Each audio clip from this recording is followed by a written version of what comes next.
and welcome. My name is Vicky Wauchet, and this is A Wealthy Life. In this episode, I'm going to be talking to you about the 5 reasons why property investment is a good idea. But before we get to that, I'm also going to talk to you about the 5 interferences that are going on in the market, why you might think property is a bad idea, and the risks associated with it. So what we could actually do is say this podcast is all about why you might think investing in property is a bad idea. And I hope that by the time you get to the end of this, you'll understand a lot more and be able to make a more informed decision for yourself rather than being swayed by popular opinion. And by popular opinion, I mean uninformed opinion. Okay, I've got a lot to get through into this, so I'm going to pile straight in, but it might be one of those episodes that you want to listen twice to because there's a lot of detail to get through. I hope you enjoy, and I will speak to you again soon. So, is property investing a bad idea? I think probably one of the first things that we can say about investing in property is, in a sense, property ownership has been throughout history. You can go back to the Romans and the Greeks, where property ownership was more about land ownership and wars and controlling land. You can go back through to the sort of the Middle Ages of England, where we were talking about once the kings had all busy stopped fighting amongst themselves, we had kings and we had lords, and the lords owned lumps of land around England, and on those lumps of land they had a property, and it was often bestowed on them by the king, and occasionally a queen at the time, but bestowed by the king. And they had this lump of land where they had their ancestral or family seat, and then there was all this land around them, and that land was shared out amongst the workers who worked the land on behalf of the landlord, so providing the grain that was used to make the bread for everybody, the villagers and the lords and the lord's staff. And so you had this notion of the lord of the land, and I think that's probably where we've got the origin of landlord. There was a period during the 1900s, 1800s, 1900s, where it was people with money that were able to build the buildings that housed the people that then worked as part of the Industrial Revolution. So you brought in factories, whether it was the mills or you had this industrialization. Industrialization meant more people coming off of the land, coming into locations that eventually would have become cities, needing somewhere to live. And those factory owners, those industrialists were building these buildings in which people lived. There was not the legislation then. There wasn't even police force for a good amount of the time. And these properties were not having gas safety checks because they hadn't got gas, they hadn't got electricity, they probably hadn't even got running water in many of them. And so then this notion of the slums came along. Move your way through the wars, and we start to come into more modern property conversations. There was a period after the wars where there was a mass house building project, for want of a word, across the UK. Some of that was about putting people back into work, because it's really interesting that when you actually start building houses, there's a lot involved. In modern days, you've got all of the, let's call it the admins, you've got the solicitors and the surveyors and the lenders and the brokers and the insurance companies, all that admin at one end. But you've also got a whole load of people making money out of the building of the house. So you've got the people who rent the equipment, so the diggers and the machinery required.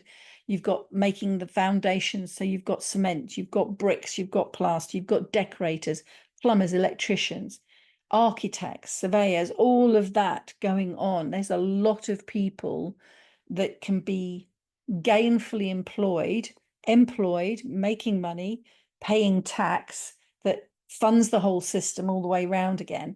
And so it's really good business, but also good economics to have a lot of building work going on and building your way out of a recession. That's another phrase. because there's a lot of money to be made. And when the money starts moving, when people earn, people pay taxes. And when there are taxes, the governments have the money to invest back into things, whether it's the health service or road building or house building, and the whole cycle renews. Over the last, it's got to be more than 20 years now, house building as directed by the government has slowed to almost non-existent. From a council housing boom period, we have now a housing shortage.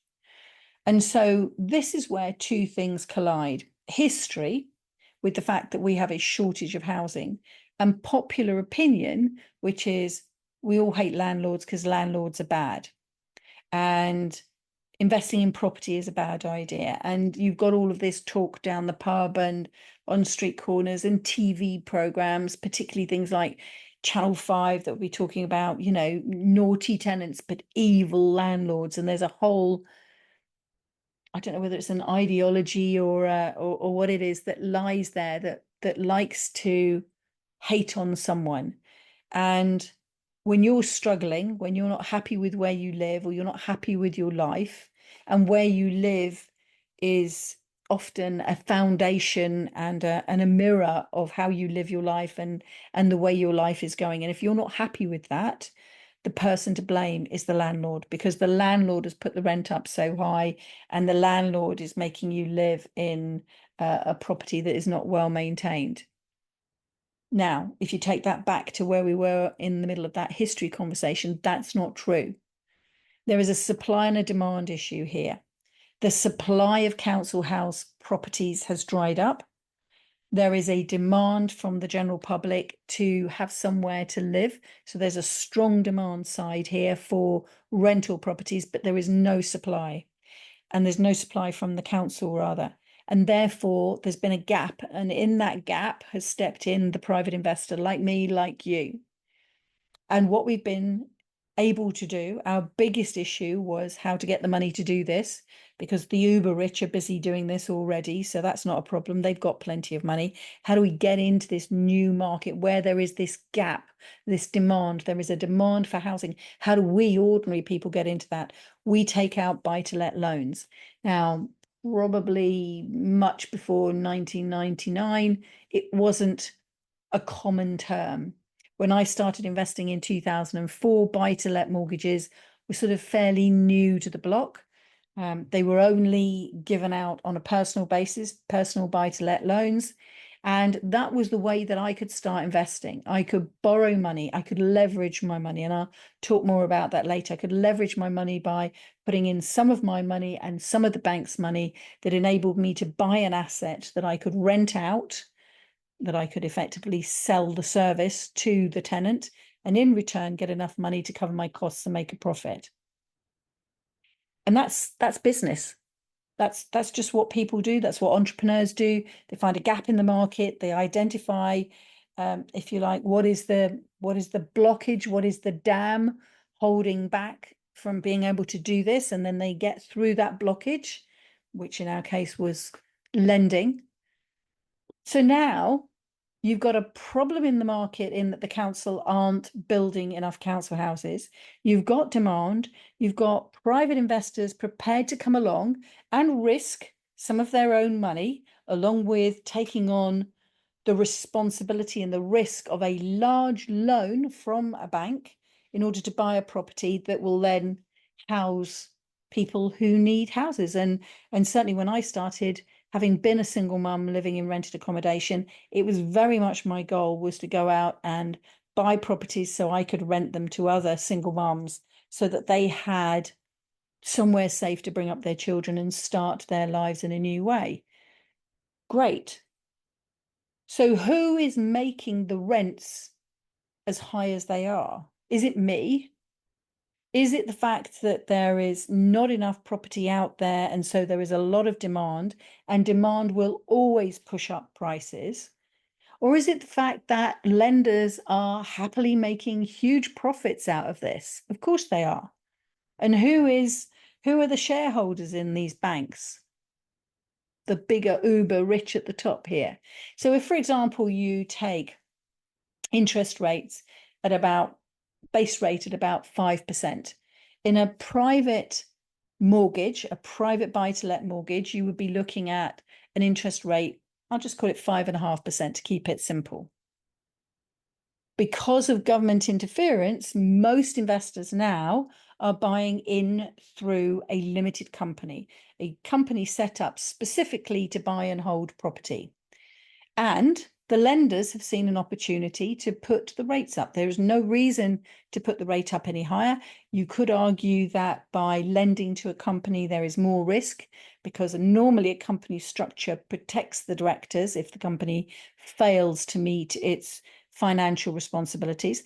But that has been taken away in company buy-to-let lending because you have to sign a personal guarantee. So if you're buying property through a limited company, you don't have the same security as the taxi driver who is buying cars through his limited company. You just don't, because you signed this personal guarantee. So interest rates for most investors, buy-to-let investors through limited companies, are around the 6.5% as a percentage. So who is making the rents as high as they are? Demand. Who's caused the problem in demand? The councils not building. We found a solution and we're supplying private buy-to-let properties, but now there's been another charge put on the top by all of the overheads of having to run a company, buy the company name, set it up, have accountants do company accounts, which is considerably more money than a personal tax return. And then on top of that, pay at least 1% extra on the borrowing. So it's not just landlords setting the rents.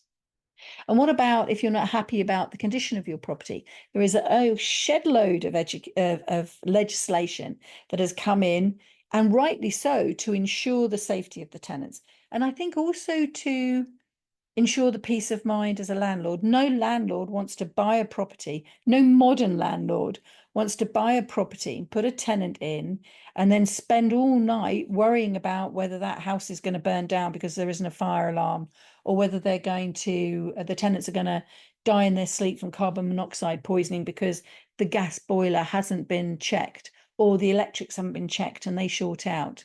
That's not what we're looking to do. Most landlords, while yes, wanting to make money, because why would we risk our own money if not to make some return on it? We'd leave our money in the bank. They also will, all of them, be looking to solve some need in society. Some people will want to house students. Some people will want to look after young people coming out of care. Some people focus on prisoners once they've come out of prison. Some people, like my passion, was around single parents. So there's plenty of reasons why we're in this over and above wanting to make money. It is not just about making money, and it's not about having tenants living in slum conditions. So that's sort of, if you like, the backdrop to this. But you still might be thinking that property is a bad idea, even if you've understood the historical evolution of it and maybe the history of why rates are the way they are and why media picks on landlords quite so much. Yes, I do have a bit of a complex about being picked on by the media. It's government interference, and we've been here before. And what I find endlessly fascinating is that a lot of people in government, a lot of MPs will have more than one property. A lot of the uber rich will all have invested in property because it is through the control of property and land that you have ultimately wealth and power that you want if you are going to be uber rich. But that's not us. We're not talking about the regular buy-to-let investor, or possibly even the small commercial investor.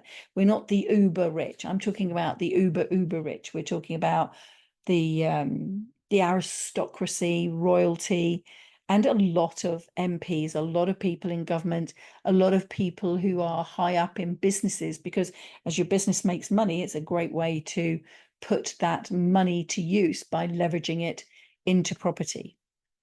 So if it is so popular as an investment strategy amongst the very rich, how comes the very rich and the very influential are allowing all of this government influence?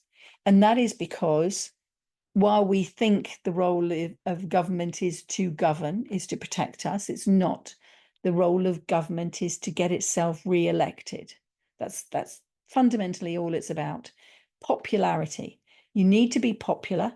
You need to be in power, because otherwise you have no hope whatsoever of actually getting anything that you want done from an ideological basis if you're not in power. If you're sitting there in the opposition seats, you have no power whatsoever to influence government. You might be able to vote here and there. So getting back into power is crucial. And how do you get back into power? You are popular with the people. How are you popular with the people? One way: don't put up taxes on cigarettes and booze and bash a landlord.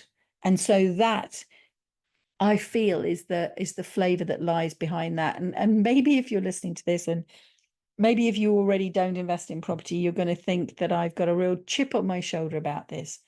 And I don't apologize for it, because I think it would be hard to argue with my version of events. I've been investing for 20 years. And what I would say is, over that time, I have endlessly seen government interference for whatever reason, often just to raise taxes, often to control the market in some way. And none of them have actually benefited the end user, the tenant. So a long time ago, there was change in MIRAS, which is mortgage interest rate relief. And you used to be able to claim this if you were a couple cohabiting, you both got to claim it, and then they changed it. And there was a rush of people that had to get married so they could claim it, etc., etc. And then more recently, we've had Section 24. Section 24 was brought in by George Osborne and the Conservatives. And what this did was it turned around and said that, call it the tax relief that you get on your interest, your mortgage interest section, would be limited to 20%. So when you take out a loan, typically a residential property will have a capital repayment model. And that means that every mortgage payment that you are making, you are paying back a little bit of your debt, the capital, and you are paying back interest. And in the early part of your home residential mortgage, you are paying more interest and a little bit of capital, more interest and a little bit of capital. And as the capital starts to come down, the balance shifts. And so towards the end of your mortgage term, you are paying off very little capital, very little interest, and paying off a lot of the capital. So you typically see that your loan debt falls dramatically towards the end of the mortgage. Fine. In a buy-to-let mortgage, pre-Section 24, most people held property in their personal name. And in their personal name, that buy-to-let mortgage was similar to a residential mortgage in that it was a loan on a house. The differences were, in your house, your residential mortgage, you personally are checked for affordability. In a buy-to-let mortgage, it is the property and the tenant paying the rent that denotes the affordability of the loan. In a residential mortgage, as I've just said, you have a capital and an interest payment. Capital and repayment is often what it's called. But because what you're looking to do with a buy-to-let property is maximize your profit, your cash flow, and you're never going to live in it, so you don't need to pay down the mortgage so that you own the house outright at the end so that you can live in it when you retire with no debt on it, because you could sell it, because you have 1, 2, 3, 5, 10 of these properties, and you've still got your residential property back here. So therefore, what you can do over a period is you can pay just the interest. So if you bought a house for 100,000, you would take out a loan of £75,000. That £75,000 would remain the debt until you get to the end of the term. And then you'd say, okay, I've had it for 25 years, I want to sell it, or I've had it for 25 years, I want to remortgage it. But in that time, because you haven't been paying off the capital, you've just been paying the interest all the way along. actually it made your mortgage payments a lot cheaper. And that means that if the mortgage payment was cheaper, the gap between the mortgage payment and the rent was greater, and so more money went into your pocket, you got a greater return on your investment. So that's basically how that worked. There was a few other differences in that your personal mortgage, you might be able to get 90%, 95% loan to value mortgages, whereas in the buy-to-let world, you're looking at a mortgage loan typically of 75% loan. So borrow £100,000 or buy £100,000 house, borrow 75 from the bank and put in £25,000 of your own cash. So that's sort of the difference between the two. What's that got to do with Section 24? Well, if I give you the example of the taxi driver again. So a taxi driver decides to take out a loan to buy a taxi that is the fundamental part of the business. Basically, a taxi driver is renting out the back seat of the taxi on a nightly basis, on a hour, minute by basis, so that people can get from A to B, and they pay a taxi fare. Now think of that back seat of the taxi as being the house. So the car is the house, the back seat is the taxi passenger, and in the house is the tenant.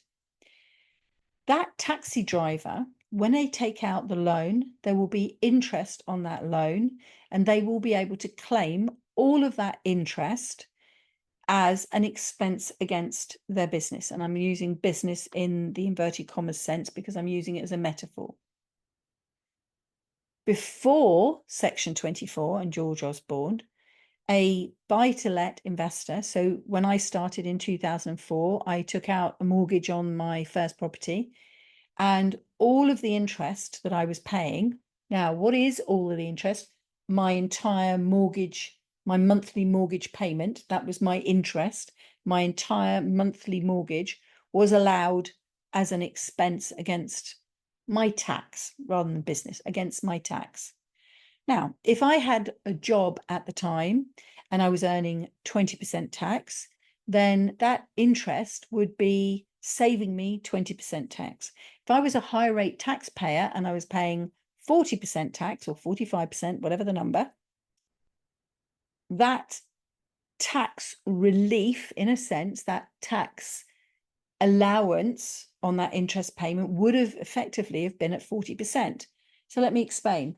If I paid the mortgage and the mortgage only consists of interest, so another reason why buy-to-let investors would have interest-only payments, all of that interest is considered an expense against your profit. If you had a buy-to-let property with a capital and interest payment, only the interest portion of your mortgage would be allowed as an expense, because no tax, no government is going to allow you to offset repaying your own debt, which is your own money anyway, against your tax. They're not going to do that. So we just claim back the interest portion of our mortgage cost. Fine. 100% of that was allowed at whatever your prevailing rate was. When they brought in Section 24, they have completely shifted this around. It is not an allowable expense anymore, and you are given back in some very complicated formula that fries my brain cells. You're given back the equivalent of 20%. If you are a 40% taxpayer with property in your own name, you are in a huge amount of difficulty, or you will have been over the last 4 to 6 years while you've been making adjustments. And that's why a lot of landlords got out of the market, why they sold their properties. Some of them got caught up in very complicated tax solutions to try and shift their properties over into limited companies, because inside the limited company, it is an allowable expense. But once you put your property inside a limited company and you have a loan inside of the limited company, what happens? The lenders charge you an extra 1%, and then you've got all of these accounts costs on the top. So that bit of fiddling, and I'm not really sure, again, you can have your suspicious head on and say, was this a way that they could force all buy-to-let investors out into the open and put all of their properties into limited companies so that the government could claim tax on them, whereas if they were being held privately, maybe people weren't declaring all the tax they should? Or was it a way of appeasing the markets? Who knows? It doesn't make sense to me. It doesn't seem fair in the business world. Why isn't the taxi driver charged interest or limited to the tax relief that he can get on there? And they talk about it as tax relief. It's not a tax relief. It is an allowable expense. The taxi driver can claim the cost of the taxi, the fundamental part of their business, against their taxable profit. I cannot claim the full interest on my house loan, on my buy-to-let property, which is a fundamental part of my buy-to-let property business. They don't match up. So where are we now? We've got a new government in place. There is so much chatter about what they're going to do to the housing market, how they're going to interfere. And frankly, until they announce something or something leaks about what they're going to announce, we don't know. But I think that you can make some educated guesses. So what I would say is number 3 is the potential to increase or somehow remove some form of capital gains tax allowance. I think what they'll do is they will increase the amount. So currently at the moment, if you own buy-to-let property in your personal name or other assets outside of a limited company, and you make a gain, so that thing that you own increases in value, so your house goes from 100 to 150,000 pounds, you have to pay tax on that gain in the capital value, capital gains tax. There is a capital gains tax allowance at 12.5 grand a year. They might remove that or reduce it, and they might increase the rate. So at the moment, it's about 18% if you are a basic rate taxpayer and 28% if you are a higher rate taxpayer. They could look to increase those amounts. So I think that's what you've really got to look at now is what might that mean to you? So we still have some properties in our personal name. They were bought way back in 2004. Do I sell them? They make a good return. It would be a shame. I can't rebuy at that rate. Certainly in that area, the houses have gone up. So if I sell that one, I'll have to buy another one and then the returns won't be the same, etc., etc. So I'm left with holding them in a personal name. When I sell them at some point in my future, the gain that I had would have been my pension pot. It would have been my holiday money. It could have paid down the end of my personal mortgage, all sorts of things. But I knew that depending on how I managed my taxes, somewhere between 20 and 30% of that would go to the government. So I was going to, at worst case, get 70% of the capital gain. It could be that that amount that I'm going to get coming out the other end changes dramatically.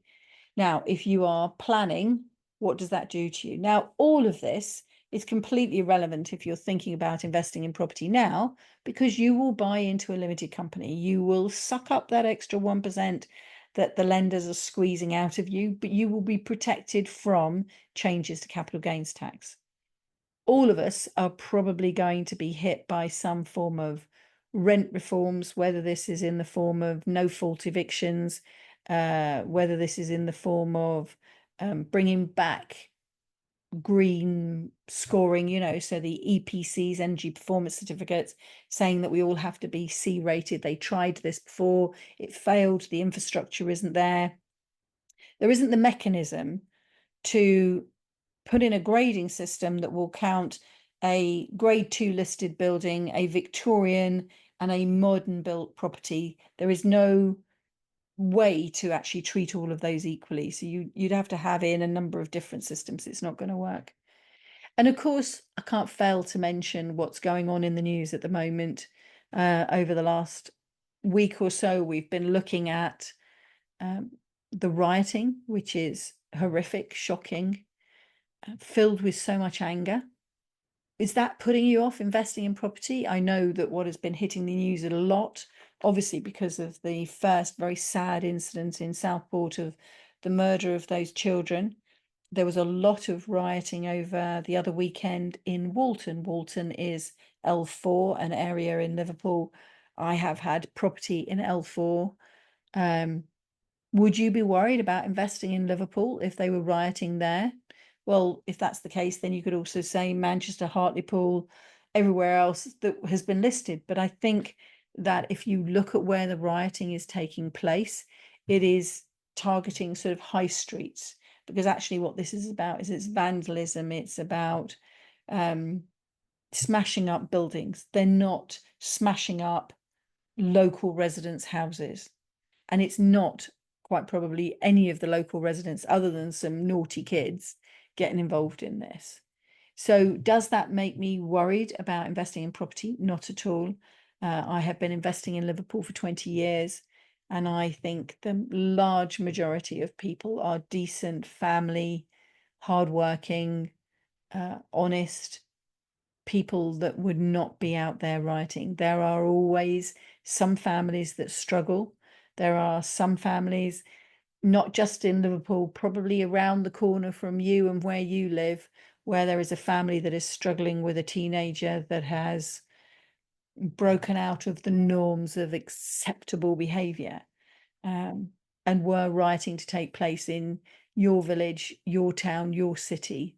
That neighbour's child would be there at the front with a mask over their face. And so it can happen anywhere. So if I summarize this, why you might think property is a bad idea: because the government interferes, because you have to put your property into a limited company, because the government might take away capital gains tax, because there are rent reforms coming, because there's the rioting. And of course, we could then go on about what all of this might do to interest rates. All of those could be considered to be risks, and a risk can be mitigated. So let me just go through the risks for you as I see them from a business perspective now. Never mind, that conversation was really about media news, media perspective. Now let's talk about this as a business. So as a business, any asset could decrease in value. But if you're not planning on selling an asset, or you're not planning on some form of equity release, and in property, this is called BRR, buy, refurbish, remortgage, which I have always thought of as a very high risk strategy, and none of my clients do this. If you're not planning to release equity or sell, then this is not a problem. And one of the fundamental things I help my clients understand is that investing in property is very much a long-term business model. And the houses themselves are a bit like a brick bank. You invest in them and you benefit from, if you like, the interest paid through the rent. You are making a profit on the costs. So the rent is the income, the costs go out, what's left is the profit. And that's like you receiving an interest payment on the money that you invested into your brick bank. And if you can hold these properties for 5, 10, 20 years until your investment strategy changes, then the ebbs and flows of the property prices going up and down won't make any difference. When I first started, let's think, the first one that we bought in Liverpool was in 2008. You know what happened in 2008? We had the crash. No sooner had I bought the property than the property dropped by about 30%. And I would say all of the properties that I bought in those first year or 2 years, the properties just fell back, at worst 30%, sometimes 10 or 20%. But I had got no intention of selling them. And so as long as the tenant was in the property, I was making money. And fortunately, because we had good systems in place, the tenants were in the properties were occupied, the mortgages were paid, everything was fine. The tricky bit is when you come to remortgage. If you come to remortgage and the value of the property has dropped and you choose to go away from the lender that you're with, then you may have to go through the whole being surveyed. They will acknowledge that the property value is different and maybe you won't be able to borrow as much money. But you're probably only going to be doing that because you're thinking that you're going to get a better interest rate. I simply let all of my properties initially roll on the same mortgage rate, and then when I was ready, put them on to a new interest rate. I didn't get turned down on any of the mortgages anyway. So understanding that property prices go up and down is something that you can mitigate for. So what about problem number 2? So not only might the property decrease in value, but what if the rental income drops? So like I say, I've been investing for 20 years and I have only seen rents increase. So I've explained to you why, because we have had this shortage of council houses. It's a supply and a demand issue. However, that doesn't mean to say that you can run riot with your rental income. There is a thing about a fair rent. So if you try and charge too much, your tenant can take you to a fair rent tribunal. So watch that. It's about affordability. And what I would understand in any investment that I was making, either for myself or for my clients, is what is the worst case? And the worst case is that your tenant leaves and you end up with a benefit tenant, or that your working tenant loses a job and becomes reliant on benefits. And so if your investment still makes sense at the local housing allowance rate, then you know that you are covered in the worst case. So again, I wouldn't be worried about the rental income dropping, as long as I wasn't having to pay in.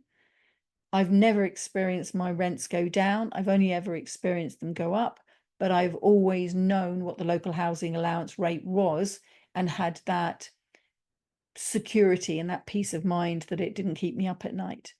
So number 3, what if it's nothing to do with the value of anything or rent rates or anything else, just the tenant chooses or fails to pay? So this is likely to be to do with an initial tenant find process.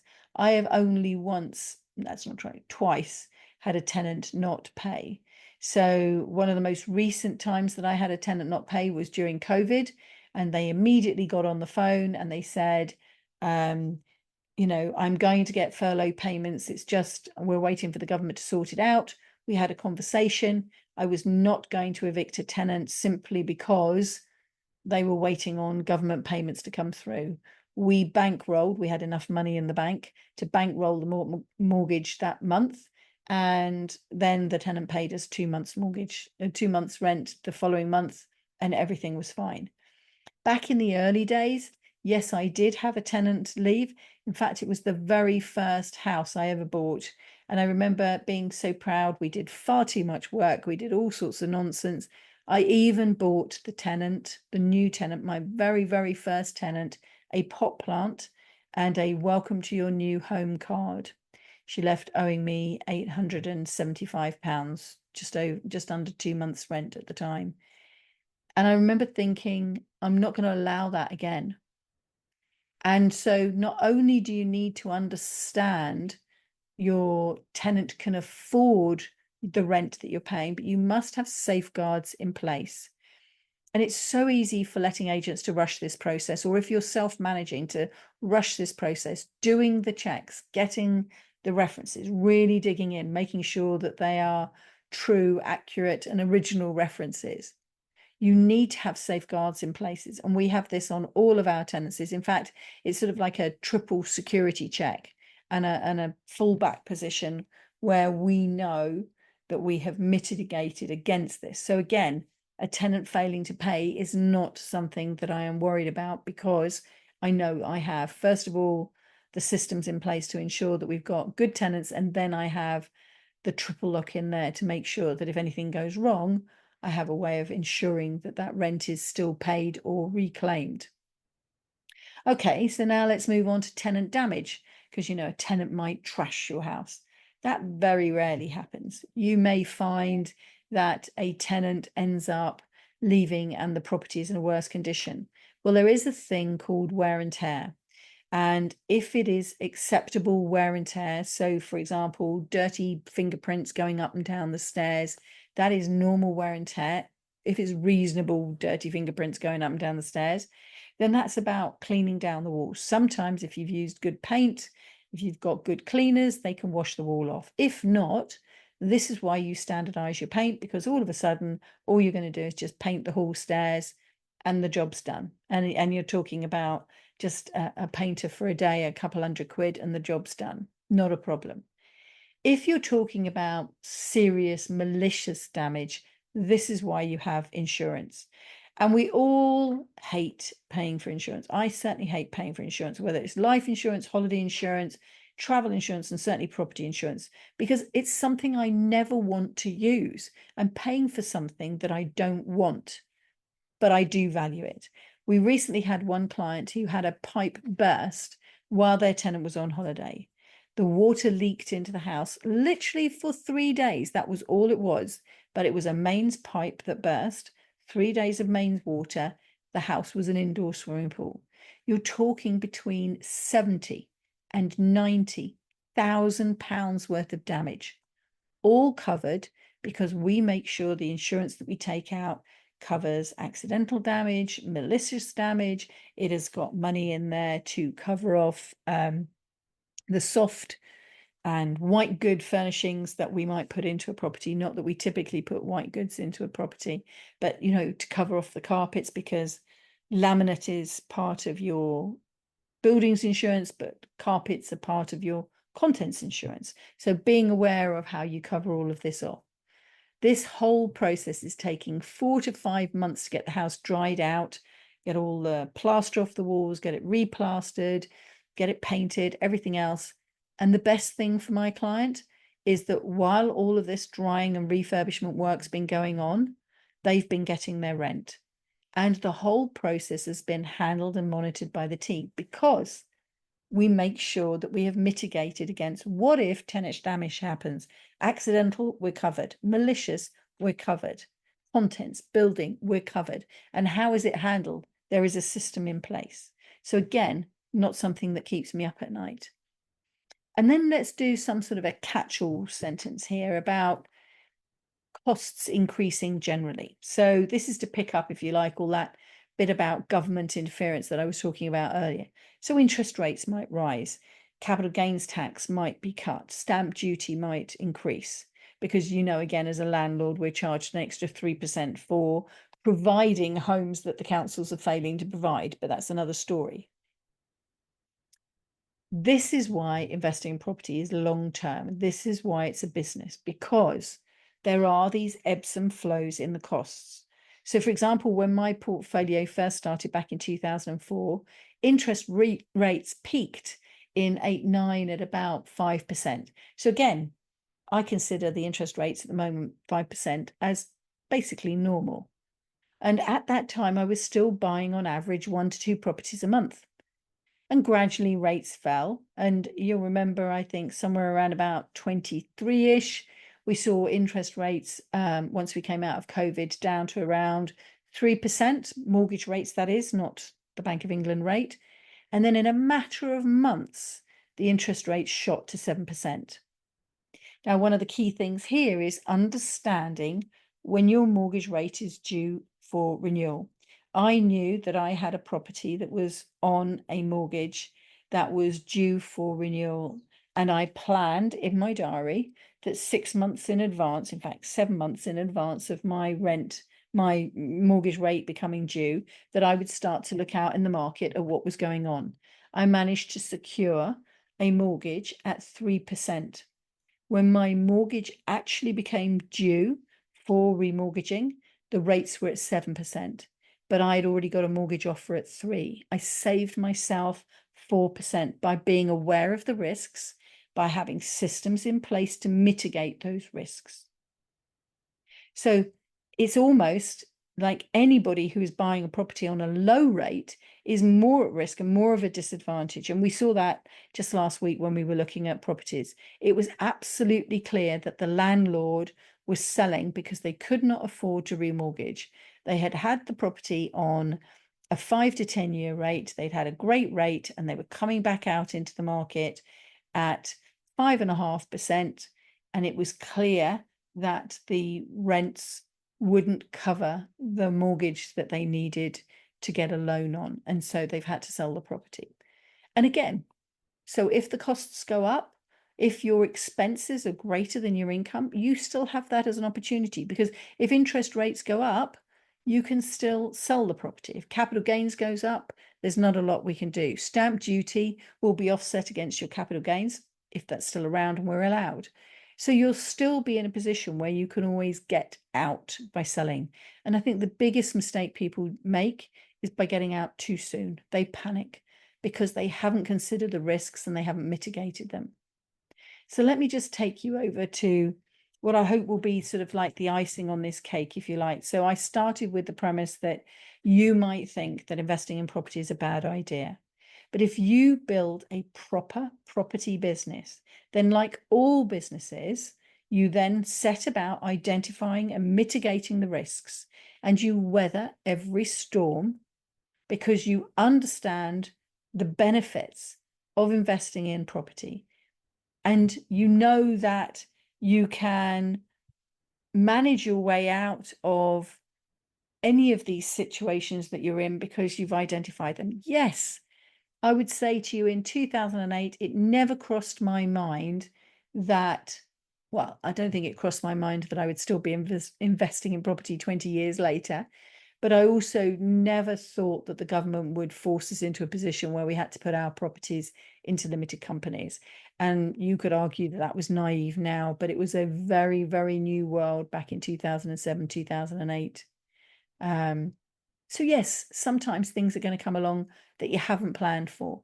But if you plan for all the things that you can plan for, if you identify all the risks you possibly can and mitigate them, then the occasional change in business, while it'll make you have a hiccup, have maybe a sweaty day while you work out what to do next, it's not going to fundamentally knock your portfolio over.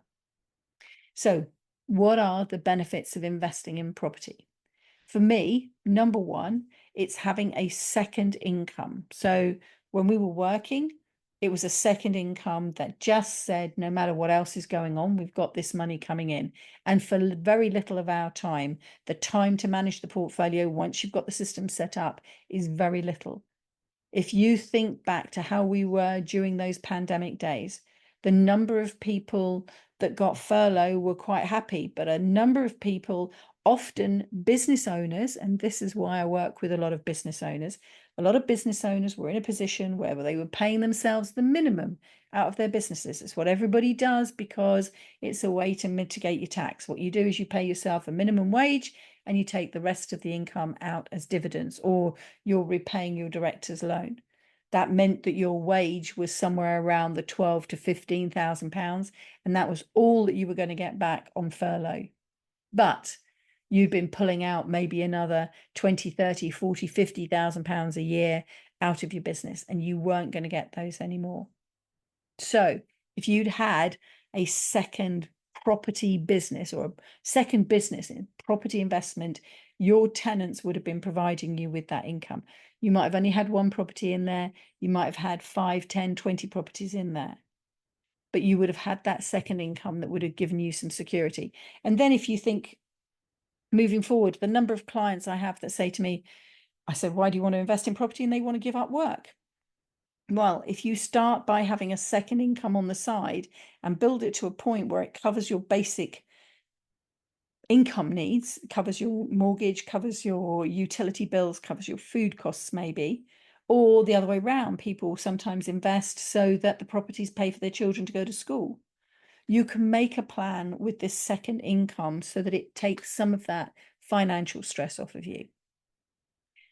Investing in property is one of the few things that you can do that allows you to leverage your cash with a loan so that you can make your money work harder. So very simply, if you've got £100,000, instead of buying one house for £100,000, you could buy 4 houses because you put a £25,000 deposit on each one, and you take out £75,000 loans on each one. Now you have 4 houses.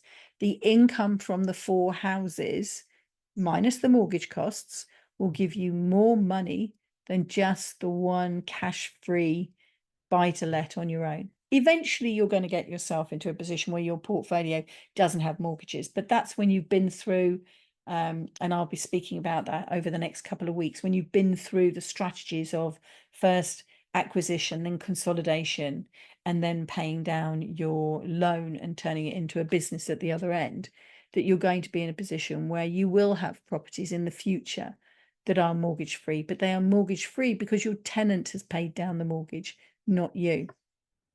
Third thing I love about property is the control and the flexibility. So it's not like buying whiskey and having it in a warehouse or crypto that is on somebody else's something. You've got control and you've got flexibility. Just take a simple house. You've got the flexibility to rent it to one family, or you could turn around and you could rent it out by the room. You've got that ability to control that brick asset, particularly if it's a house, less so if it's a flat. If you do, number 4, set up your own limited company, which of course, if you're starting out now, you will. There are tax efficiencies by owning your own limited company. You are going to benefit from being able to make claims against the limited company that are not allowable through your own personal tax return. And one of the great ones that I've just discovered is that as a director of my own business, I'm allowed £300 a year in what is called frivolous expenses. So what I can do is I can go and buy myself 6 £50 vouchers to get my hair done or my nails done or for a massage or for anything else I like. Or I could buy 6 £50 vouchers and give them to everybody as Christmas presents, either family or the team. There are plenty of tax efficiencies once you own your own limited company. I still say that they wouldn't offset the 1% extra you have to pay through your loan, not in terms of financially. Yes, financially, they might make a difference, but it's still that bittersweet of, yes, there are the benefits of the limited company, but it comes at the bitter pill of having to pay the 1%. I'd like to not pay the 1% extra and still have all the benefits of the limited company, obviously. And number 5, just to finish this off, this is a brick building savings account. And it is better than your high street savings account, because in the high street, you put your lump of money in, you only get the prevailing interest rate back. So let's make them equal at the moment, 5% and 5%. So you'll get some money put into a high street building society account and you're going to get 5% back. If you put your money into a brick building, apart from the fact you'd get more than 5%, we're keeping it the same at the moment, you'd get 5% out of your brick house, because that is the profit between the rent coming in and the expenses going out. Perfect, like for like. But your brick building will also be increasing in value. The asset will be increasing in value. Your sum that you put in the high street will not increase in value. It will either grow because you add the interest to it, or you'll have the interest. You don't get both. Whereas with property, you get both. You get both the monthly return and you get year on year on year on year on year increases in the value of the asset in the first place. Some of which, again, going back to control, you can increase by refurbishing, by developing in all sorts of different ways. But some of which is just nice and easy. You don't have to do a single thing. Because we have a supply issue, the properties will go up in value. And then you're going to argue, oh, well, when you were doing the risks, you forgot the fact that the government is going to start building. Okay, today is 2024. We do not have the resources. We do not have the labor. We have not identified the land. We haven't changed the law on planning. By the time they get round to this, you'll have built your portfolio and be back out the other side before you have to worry. So hopefully I've given you something to think about. There's a lot of government interference in this specific business model. But through this, you can identify risks. And if you identify a risk, you can work out how to mitigate that risk. There may be something in the future that we haven't predicted, but if you have ticked off 5 or 10 clearly identifiable risks in your business model, and you have done something about it so that you know that you can sleep, you can ride through anything else that is thrown at you, because property is for the long term. And the benefits, I still believe, outweigh any small risk from something the government may do. The time freedom. I have been retired since I was 48. Bob is retired now. We don't have to work. We could just live off of our portfolio income. The only reason I still work, apart from the fact that I absolutely love it, is because Bob's ears would be bleeding all day long if I was at home speaking to him rather than speaking to you. So just think, you are saving Bob's ears. Thank you very much for that. And he thanks you for that as well. And my sanity, and the fact that this is something I am so passionate about. At the end of this, all I want to do is help you realize that you're let's say you're in a box that society has put you in, and they have told you that this is the way thing is, and everybody in the box believes the same thing. And I don't believe that what's in the box is the only way. I think there is a way to get out of the box and to do things your way, not breaking the law, but just to live life outside the box, live life on your terms. I don't want to, and have never wanted to have, a Monday to Friday 9 to 5 job. I don't want to be reliant on someone who says whether I get a monthly money and whether I can pay my mortgage. And that moment when I was made redundant and I had 2 small children and all of a sudden no income, I never want to be in that position again. So I've chosen to, driven by taking control of my money, I've then seen, well, actually what I can do is I can take control of my life. And so I think it's easier if I say to you, what if you could change your life and create your life as a wealthy life, whatever that means for you? Once you're hooked into that, then I can pull you out of the box. I can set you up with a mathematical set of stairs that will help you get out of that box so that you can live your life on the outside doing what you want. That doesn't mean to say not giving back to anybody else, because once you're on the outside, you'll want to be pulling everybody else out the box like I am, or you'll be, wanting to cut into the box and make a door or whatever it is.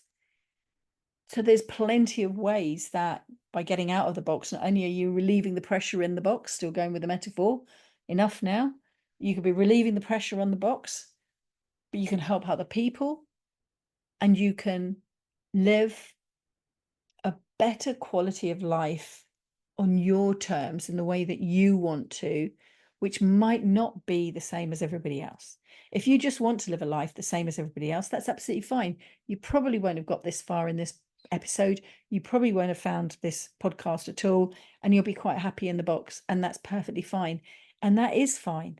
And there are people that are quite happy there. But I think because you're listening to this, you want more. You know that more is possible and you want more. And I'm just saying to you that defining your life, working out how much it will cost, and then recognizing the benefits of investing in property properly as a business, which is something that I can help you with, either talk you through from the strategy or actually help you do it by finding the properties for you, is absolutely key. Don't listen to this and take no action whatsoever. Use this to provoke your thinking. Add that bit of whoosh to your life. As always, thank you very much for listening, and I will speak to you next week. Wow, I went on in that episode. That was a long one, but I hope that you have got a lot of benefit out of that.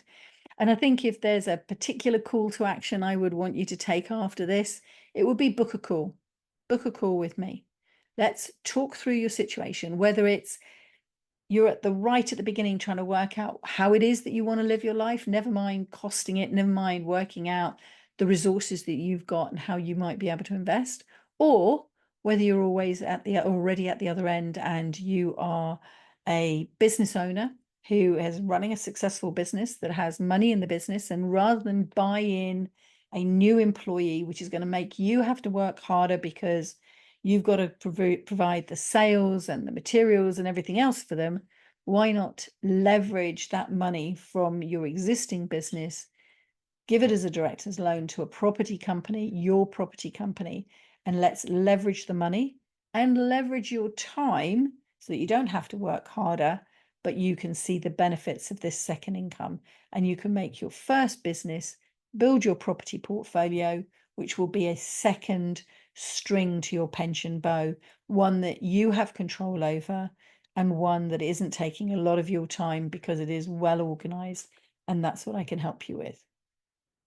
So have a wonderful week. Do make sure, please, that you like, follow, subscribe, tick heart, leave a review, everything for this podcast, because you know how important those are to other people and also to the charts, to make sure that we start getting this podcast out much further than it is reaching at the moment. And I will speak to you next week. Look forward to speaking to you then. Thank you very much. This has been Vicky Roche.